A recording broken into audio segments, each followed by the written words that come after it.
Hey guys, Daydreamer.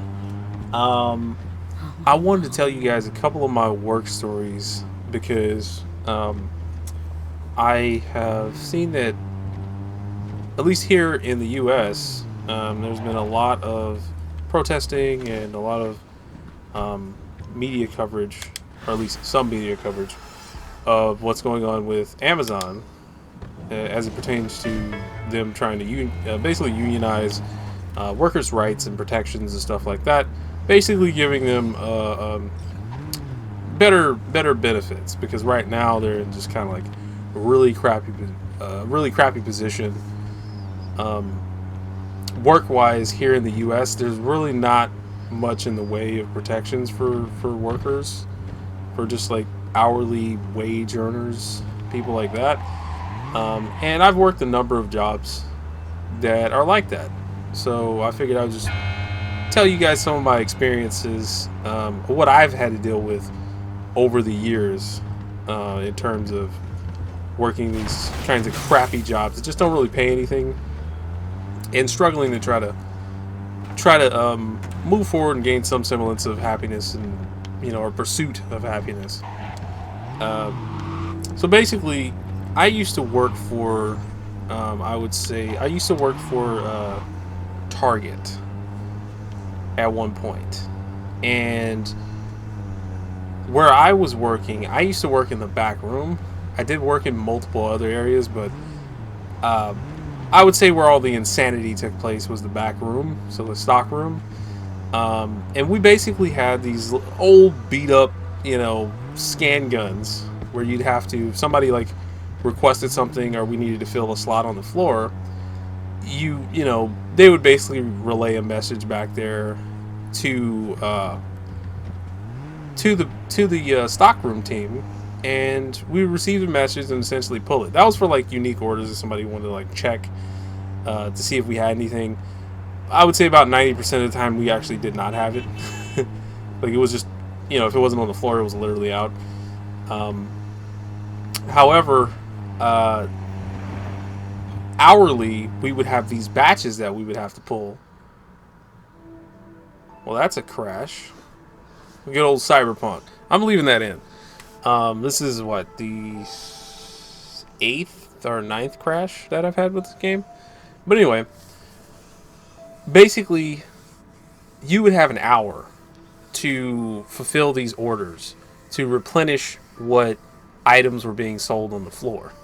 And it didn't really matter how busy the store was at the time, which that location that I worked at actually was a very busy location because it was just off the highway ramp. It was not too far. It was probably about, I don't know, 2 or 3 blocks off of a highway exit. So most people would come by there and pick up, like groceries. They would do like light shopping before they go home after work. So the location I worked at was very busy.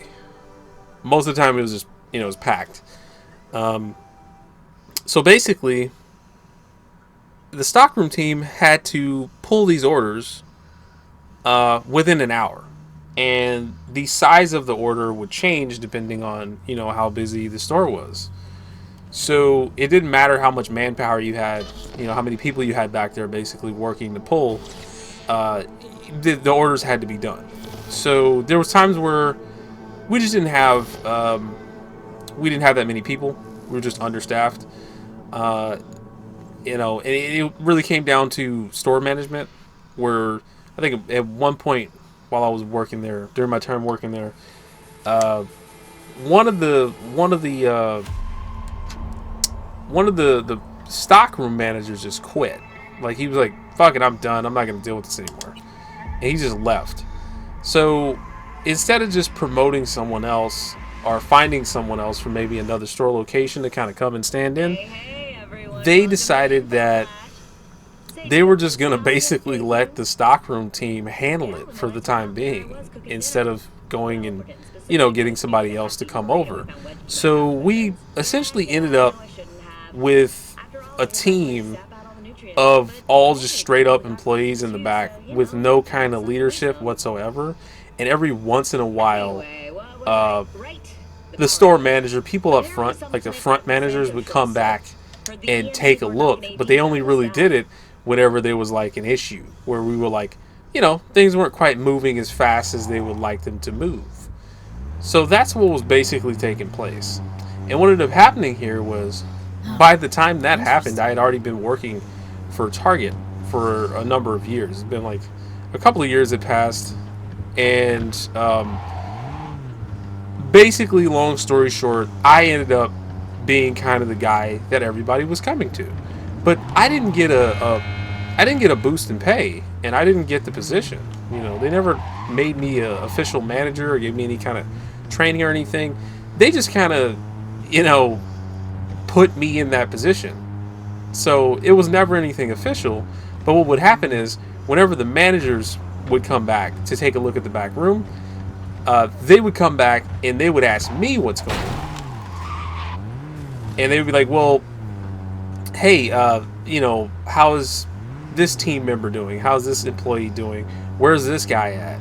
And how are we looking on the pull times? And I'm like, I'm not a manager, dude. Like, you don't pay me for that. I don't have these kind of benefits, And that was something that really got to me because, here I am working my ass off, working extremely hard, pulling and like I said before, it doesn't matter whether you're short on employees. If you're short staffed, it doesn't matter. They still expect you to pull, and if you don't get it done, somebody's probably getting cursed out, yelled at, something's happening.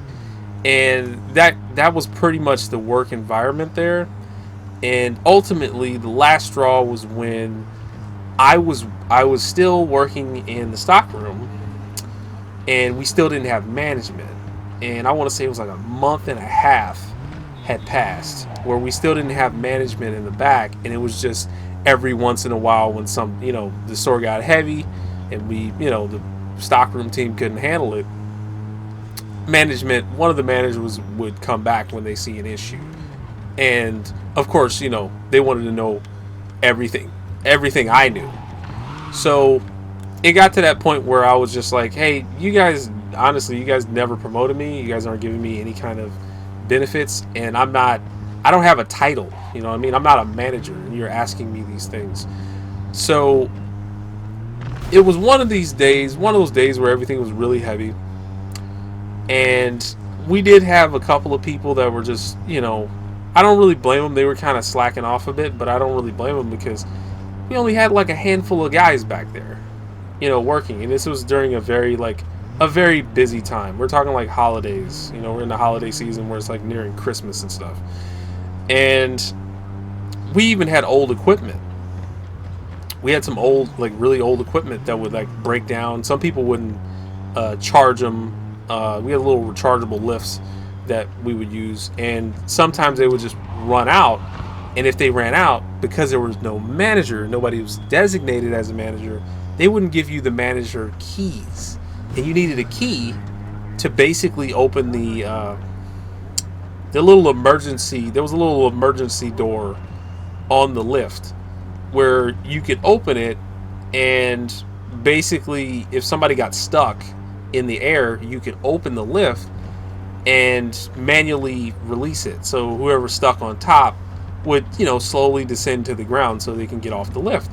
Well, it was a busy day, and because I wasn't the manager and I didn't have the keys, I just had to stand back there, just standing on the lift for like 45 minutes. It was like 45 minutes to an hour where I had my radio on and I was calling, asking for help while I'm stuck like 30 feet in the air with a futon in front of me. And it was kind of ridiculous. But what ended up happening was I had to sit back there calling, and the manager actually knew, like the store manager knew that I was back there and I was stuck. And then I get a call back to, hey man, where's this guy at? What's up with the pull times? How come he's not checking in or anything? And I actually had to contact this dude, jump on the radio and yell at him, hey, guy, I asked you to come back here. Me to the manager. I asked you to come back here with the keys because I'm stuck. I've been stuck here for like 45 minutes. What the hell are you doing? Come back here and let me down. So I was actually stuck there for almost an hour waiting to get down because some of the other stockroom team members saw me stuck there, but they couldn't do anything about it because they didn't have access to the keys. So I think a couple of them, one of the guys I sent up to the front, and he did talk to the manager, but I guess he was just so busy he couldn't come back to handle it. But basically, I reached my breaking point when one day we were having we were getting hit by a rush, and one of the managers came back there. Guy's a real dick. I mean, I'm not even gonna lie. I hope he's having a horrible life at this point because he was a real piece of shit. So basically, this dude Joe, I'm gonna call him Joe. He essentially came back there and decided that he wanted to curse me out for the entire team basically being late on the pull times. When realistically we had I had two other guys that I saw that were back there, and there was three guys that were basically missing. So what he had initially asked me to do was to handle my pulls and handle another guy's pulls, and he had forgotten that. Like, 20 minutes. Wow, that's crazy. He forgot that. He asked me that like 20 minutes prior, and he comes back to the back room again and asked me to handle another person's pull times. So the second guy's pull times. He's like, "Yo, can you go and handle his batch too?" And I just told him, "Hey, I'm handling my batch and another guy's batch of stuff, and now you want me to handle the third person's batch." I was like, "That's not even realistic. There's no way in hell I can do that." And then we ended up, of course, just me and two other guys working on it. We ended up late again, and if you're late, it just kind of rolls over, so it snowballs.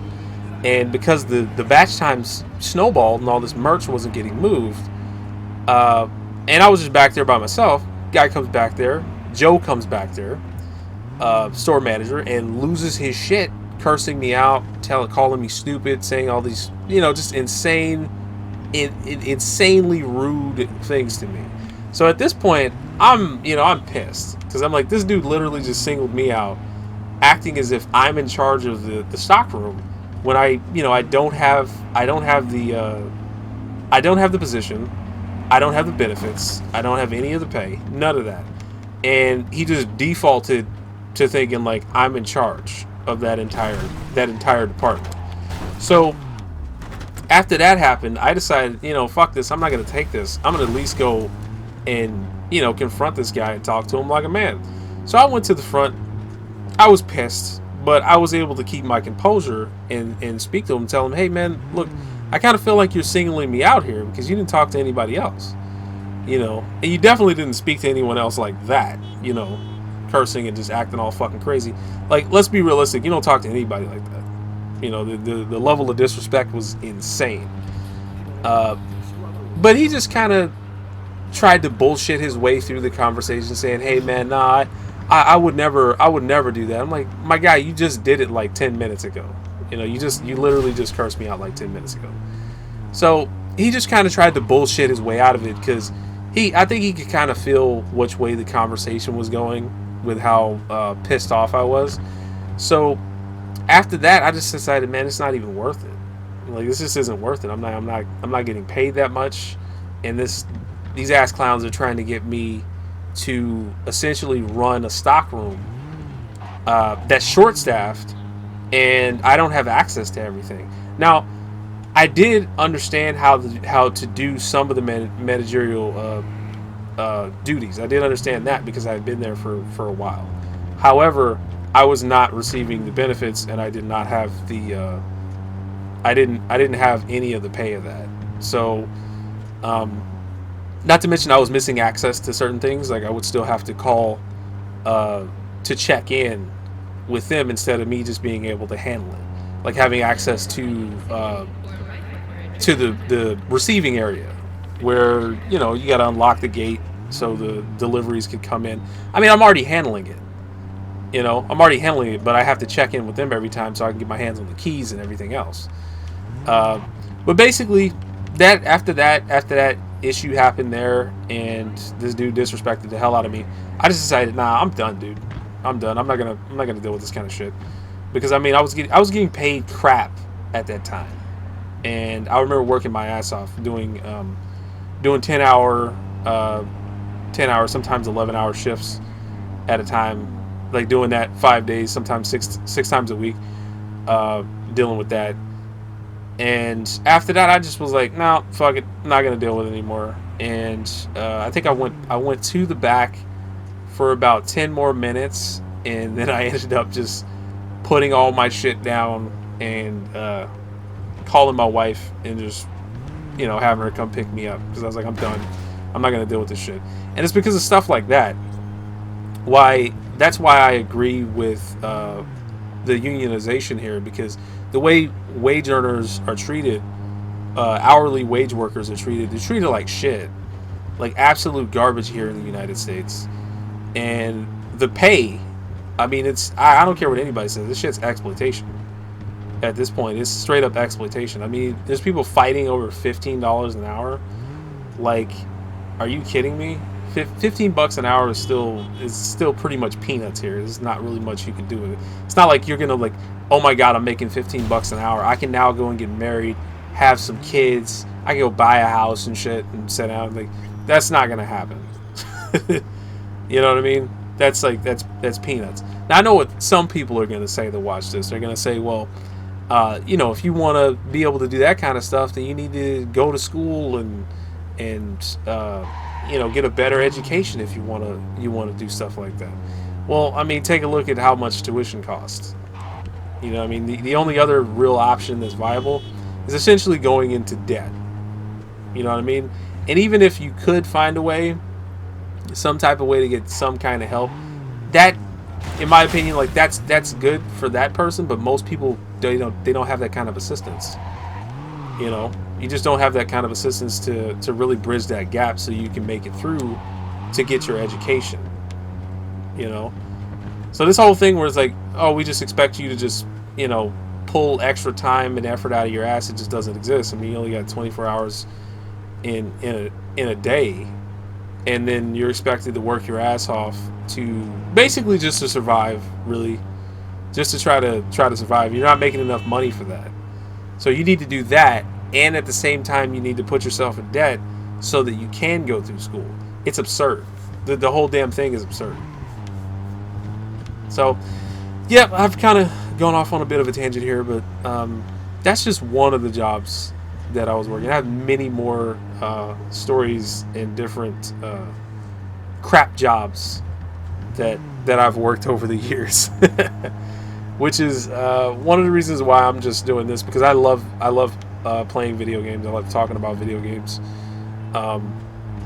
movies, any kind of that type of entertainment. To me is very interesting. The writing, very in-depth character stories, backgrounds like that stuff is interesting to me. But if you guys enjoyed this video, like, share, subscribe, and I'll see you guys in the next video. Thanks for watching. Bye, guys.